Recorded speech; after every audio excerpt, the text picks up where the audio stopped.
If we do allow that, Mr. Chair, then we would have to allow everyone to ask questions to Secretary Bono. But Secretary Bonon is time bound, no? So we just let her finish then. Secretary Bonon can basically go. Maraming salamat, sir. Maraming salamat, Kong Flores. So, Mr. Chair, kanina nga, may mga natanong si Sec Laila, may mga tanong si Kong Erice. May I ask from the Secretary of the Department of Public Works and Highways, the former Secretary, can you give us a very brief flow of how projects are listed in the National Expenditure Program? Your Honor, the process is, it starts from the engineering districts in consultation with various sectors. Point of order, Mr. Chair. Sorry to interrupt. Hindi po kaya nabanggit na po ni Secretary Bunoan yung tanong po ni Congresswoman Garin sa pagtatanong po ni Congressman Erice. This is just a duplication of the question propounded by Congressman Erice.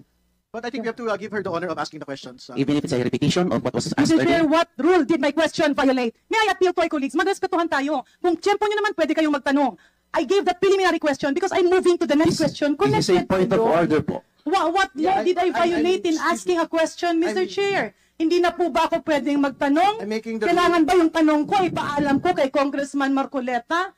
Binanggit ko lang po na natanong na po kasi ni Congressman Erice yung pong katanungan ng ating That's why, Mr. Chair, I mentioned that my questions is in line with the question of Congressman Erice. That's why I'm setting the premise. Let's move forward, Mr. Chair. Sayang ang oras na hinihinto natin ang investigasyon na ito. If the premise was laid already, why do we have to repeat it? Because, Mr. Chair, I have my time. I'm laying down my premises of... Ano po ba ang kinakatakutan ni Congressman Marcoleta sa mga katanungan ko?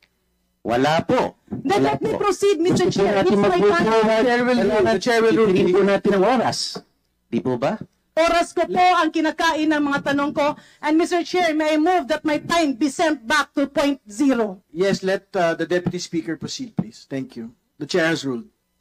So thank you very much, Mr. Chair. Balik po ako sa zero at magsimula po ang aking 5 minuto. So Secretary, ulitin ko lang po yung tanong para